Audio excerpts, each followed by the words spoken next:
Blut, Angst und unaufhaltsame Gewalt. Die Wikinger waren Meister des Schreckens. Heute decken wir die 5 unglaublichsten Raubzüge dieser gnadenlosen Krieger auf. Bleibe unbedingt bis zum Ende. Die letzte Geschichte wird dich staunen lassen. Stell dir vor, ein kleines Boot taucht aus dem Nebel auf. Keine Warnung, kein Alarm, nur das Kriegsgeschrei der Wikinger. Städte werden überrannt, Schätze geraubt, Menschen fliehen um ihr Leben. Und das alles vor über 1000 Jahren. Lindisfarne, der Beginn der Angst. Am 8. Juni 793 landeten die Wikinger auf der Insel Lindisfarne, einem Kloster an der Nordostküste Englands. Dieses Kloster war berühmt für seine kunstvollen Manuskripte und Reliquien, Schätze im Wert, den man heute nur erahnen kann. Die Wikinger töteten die Bewohner, plünderten die Kirche und hinterließen eine Nachricht der Angst. Historiker nennen dies den Beginn der Wikinger-Ära in Europa.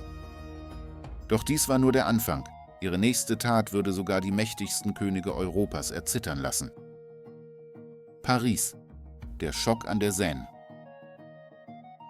Im Jahr 845 segelten 120 Wikingerboote unter Ragnar Lodbrok den Fluss hinauf bis nach Paris. Die Stadt war zwar damals noch eine befestigte Stadt, aber sie waren unvorbereitet. Die Wikinger plünderten und verbrannten Teile der Stadt. Sie erzwangen 7000 Silberstücke Tribut. Ein Raubzug, der Macht, Taktik und pure Furcht vereinte. Bevor wir zum nächsten Raubzug kommen, eine kurze Bitte an dich. Wenn dir das Video bis hierher gefallen hat, klick auf Abonnieren. Wir sind ein neuer Kanal und wenn du uns abonnierst, unterstützt du uns beim Wachsen und verpasst keine der nächsten Geschichten. Vielen Dank. Canterbury, der Kirchenraub. 869 nach Christus fiel Canterbury ihrem Zorn zum Opfer. Kirchen wurden geplündert, tausende Einwohner getötet oder versklavt. Historische Aufzeichnungen zeigen, dass die Wikinger sogar wertvolle Manuskripte zerrissen, nur um ihre Macht zu demonstrieren. Aber was, wenn ich dir sage, dass ihr nächster Raubzug eine ganze Stadtgründung hervorbrachte, aus Blut und Feuer? Dublin, vom Lager zur Stadt.